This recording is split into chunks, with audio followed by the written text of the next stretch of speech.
Are you looking to launch a successful GoFundMe campaign, or do you already have one that's live and you want to know how you can actually raise more funding? Because in this video, I want to go through some of the fundraising tips and secrets when it comes to success for a GoFundMe crowdfunding campaign. These can also be applied to crowdfunding for personal expenses across many different platforms. But more specifically today, I want to give you some clear takeaways so that way you can go out there, you can raise funding and you can move forward in this area in your life, or in the future, you can launch another campaign as well and be even more successful. So my name is Salvador Briggman and I have been in the crowdfunding industry since 2012. I started my blog crowdcrux.com where I share education and information there. I also have the Crowdfunding Demystified podcast where every single week I interview a successful crowdfunding campaigner. And in addition, of course, we put out videos just like this for members of the community. So hopefully you take action and you use some of the advice and tips when it comes to raising money on GoFundMe here today. All right, so let's get right into this and really just go for the jugular, go for the big domino, the thing that's gonna matter the most, the biggest lever when it comes to crowdfunding, but also GoFundMe,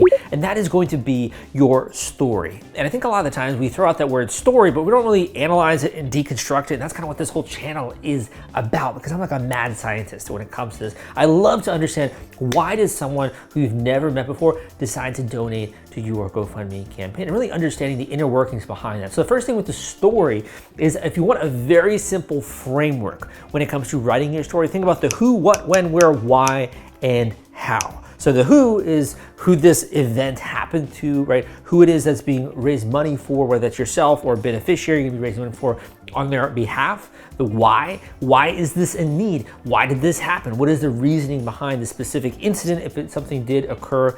Who, what, when, where? So when did this occur? Where? Filling in some gaps in contextual information.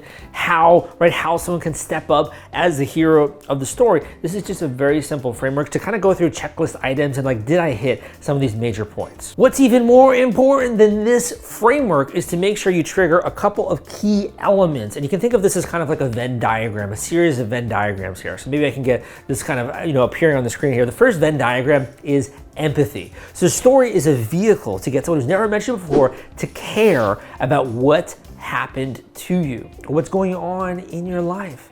When you tell a story, even something small, just going down the street and the wind in your hair, and all of a sudden you stubbed your toe and you fell into traffic and a car hit the side of your shoulder and it felt like literally knives were going into your skin, and you woke up a couple of days later in the hospital, right?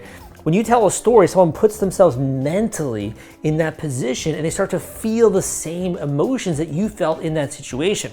Scientists call this mirror neurons, which is a part of, I think it's CBT, cognitive behavioral therapy, but also cognitive neuroscience. Mirror neurons are what allow you to feel what someone else is feeling in a certain situation. So the first part you gotta have for someone to donate money, if you think about the first circle in this Venn diagram, would be empathy.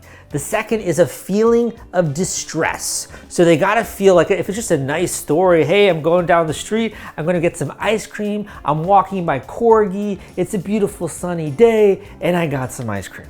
It's like, okay, but what was the point of that story, right? There's no tension, nothing happened, nothing negative occurred. So it's not gonna, command anyone's attention when it comes to that. You have to feel a sense of distress. So what was the unfortunate accident? What was the emergency that occurred? Why was this out of your control, right? Really paint a vision of the clear emergency, and more importantly, use descriptive language, if possible, show photos. I think a great example of this, I actually have an in-depth seminar where I presented this and some of the other successful campaigns. You can jump on one of my newsletters and I'll share about more of that in the future. But one of the things I talk about is, for example, if like a bookstore burned down and you show the photos of like tattered books that are burning and the damage throughout that store, that creates a visceral, emotional reaction. And now all of a sudden people aren't just feeling empathy from the story, they're also feeling a sense of distress. The next one, and this is arguably one of the most important pieces of this sort of three-circle Venn diagram, is they have to feel like they can make an impact, that they can become a hero in that story. I'll give you a quick example. Let's just say there's a horrible problem going out throughout the world, like starvation or not enough access to clean water. But if you feel like you giving $10 is just a drop in the bucket when it comes to making an impact,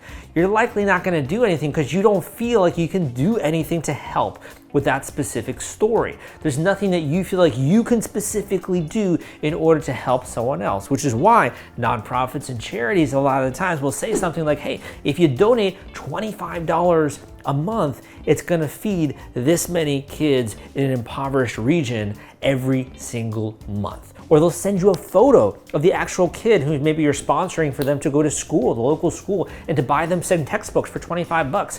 It creates a more concrete feeling. So the third part of this diagram, when it comes to your story, is to make sure that people feel like they can make impact. So if you want to learn more about advice and tactics like that, kind of the way I think, go and join my free course on GoFundMe at crowdcrux.com/GoFundMe course. It will share with you all of the tricks of the trade and some of the tools you can use to supercharge your GoFundMe campaign. I also have something that not many people know about called the GoFundMe cash machine, which is kind of like a done for you system that you can literally just follow all the scripts, the templates, all that kind of stuff. It's a war chest of tools you can use to get funding. You can learn more about that as well. And also some of the educational content that I put out on a regular basis when you join that free course. My second tip on the list is to set a fundraising goal that is realistic, because again, people want to feel like they're making progress towards goals in life. And if they're going to donate to your campaign, they want to see your funding meter going up and up towards your goal.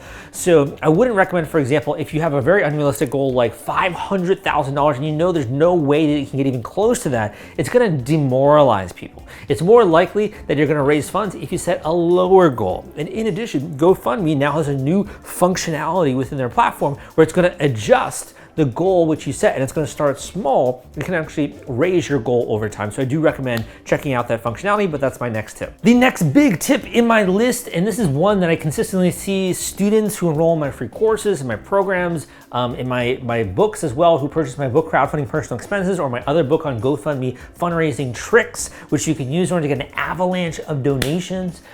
A lot of my students will fail to market their campaign because they believe that there are strangers out there that's going to resonate with their story. So they did tip number one. They're like, I got a killer story, but Sal, no one is reading it. No one is checking it out.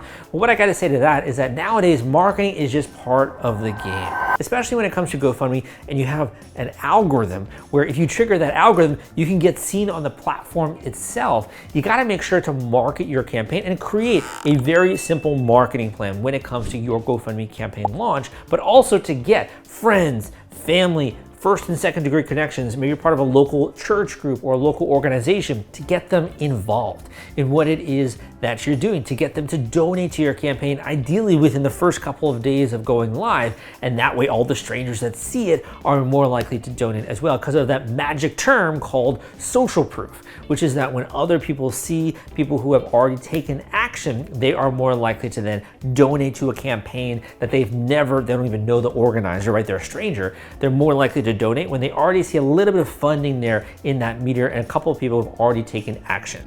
Want to take all the stress out of fulfilling your Kickstarter rewards? Fulfillrite is the turnkey solution that puts product delivery on autopilot. The Top Campaigns uses trusted high-tech provider to store, package, and ship their products. Focus on growing your business. Leave shipping to the experts. Don't wait. Get a custom quote from Fulfillrite today. Link in the description.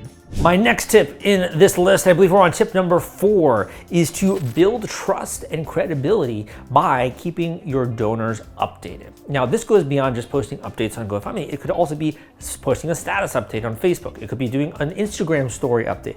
It could be just letting other people know what the heck is going on when it comes to your fundraiser and celebrating the wins. People like to feel when you're moving towards a major milestone to be a part of that. And more importantly, for those that have donated, even if you are willing to shout them out, that makes them feel good. It makes them want to share your campaign with their friends and their local community. And you're really in the game of, since you are raising money, you're in the game of providing an experience to your donors. And that experience is to make them feel like they're rock stars, to be so grateful for what it is that they're doing so they can feel good about it. And again, so they're more likely to either to donate again, to turn that into a recurring donation, or to maybe even share your campaign with their friends and with their family. Tip number 5, and we're kind of getting up here in the list, but I would say that this is something that's really important, is making sure to view this as a launch event. And whenever I think about events, I always think about who am I inviting to that event.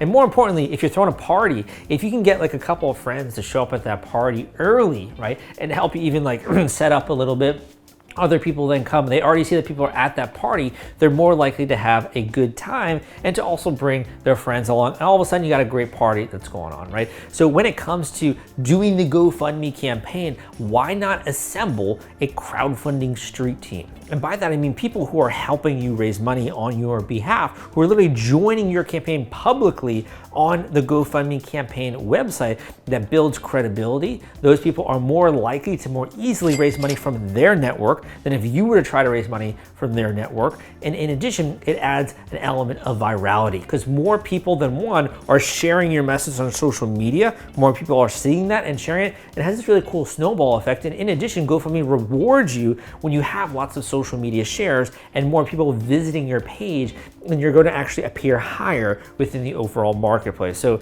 killer tip, really great idea if you want to build a fundraising street team. Now, the next tidbit I want to give on this video, and if you do feel like I've been giving some good advice, do give me a thumbs up. Come subscribe to this content, to this channel, because I put out videos every single week on crowdfunding, and also leave a positive comment down below. But what I'm really talking about in my next tip is one that I did cover as well in my book, Crowdfunding Personal Expenses, which is available on Amazon, on Audible, and you can actually get a free version on Audible if you download and get a free 30-day trial of Audible. But what I really talked about there is this idea of making it easy for people to get involved. So what I recommend doing is actually assembling what we would call a media folder or media assets or a press kit that can be very easy for people to go there. They can get, for example, a couple photos of your need or a description, which they can put when they post your campaign link on social media, for example, on Instagram or on Facebook. What should they see? And my next tip in the list is really one way that you can kind of coordinate this activity with your GoFundMe campaign, specifically if you have a crowdfunding street team, and that's to assemble what I call a media kit. Or this could be a very simple Google Drive or Dropbox folder where you have, for example, different photos, different scripts which people can email their friends or post on social media. It could be images as well. Different things that people, when they're posting out there online, it makes it easier for them to accomplish that, and they're more likely to follow through. Many nonprofit organizations already do this when they're having their volunteers go out there and sing their praises about their organizations. This is kind of like a technique that you can steal for your GoFundMe campaign to have coordinated activity happening across the web, and also to make sure that people are more likely to follow through and share your crowdfunding campaign. As a side note, what's really cool as well about that tactic is that then people start to kind of pile into your campaign, and the more traffic and more social shares that accumulate on your campaign page as well, GoFundMe is going to reward you for when it comes to their marketplace or their algorithm, and people are singing your praises throughout the social media channels and spheres, so more and more people are going to check you out. Today's video would not be complete unless I also mentioned that you gotta incorporate tools into your processes. So it's very easy just to kind of like throw up a GoFundMe campaign. I have some great tutorials out there and videos showing you how to do just that, but it's very challenging to run a wildly successful GoFundMe campaign. And the hallmark, if you will, of everyone that I've coached, all of my students, everyone that's run a successful campaign, is they're willing to use tools. And by tools, I mean things like software tools to make your life a little bit easier, whether that's to automate social media sharing or to do a content calendar, or even just basic tools that are out there to maybe automate some emails as they're being sent out from your account and see, are people opening the emails or not? So I talk a lot about tools and ways to supercharge your campaign on my free course, which I link to down below at crowdcrux.com/GoFundMe course. That link is crowdcrux.com/GoFundMe course. I also do individual one-on-one coaching calls where you can kind of come with me with your project, and we can kind of go through that from a nuts and bolts fashion that build a strong foundation to your campaign to make sure you are successful when you're live at crowdcrux.com/coaching, which I'll also link to down below. But finally, the big one, the big tool in your arsenal, the weapon in your war chest I see people rarely using, is this tool of PR and influencers. Getting the local networks and the people around you to actually sing your praises, but also maybe even write a story on your behalf. Engaging a local influencer or a YouTuber, telling someone who cares about your specific category of causes about this, so you can get some blog articles out there. And I do talk a lot about that in my course, the GoFundMe Cash Machine. This is kind of like the next level upgrade, and it is an investment to get in, but I think it's well worth it. It's something you can make back extremely quickly when it comes to launching your GoFundMe campaign, and as well some of the DIY and also done for you templates, some of the scripts, the checklists, really everything that you need going into a campaign. All of that annoying process I put into the GoFundMe cash machine. You just got to get access to it, and then it can supercharge your campaign going into your launch. I hope you enjoyed this video, and if you did, my name is Salvador Briggman. Leave a positive comment down below. Give me a thumbs up. You can also check out my website. You can learn more about me, and if you really want to get more videos on a recurring basis every single week, I put out videos on crowdfunding, on GoFundMe, on charity fundraising, on nonprofit crowdfunding, also on for entrepreneurial endeavors. How do you actually run a campaign around that? So if you want to learn more about that, hit that subscribe button. But thank you so much for listening. Go out there, kick some ass, take some names, and hopefully you take action and move towards your goals this week.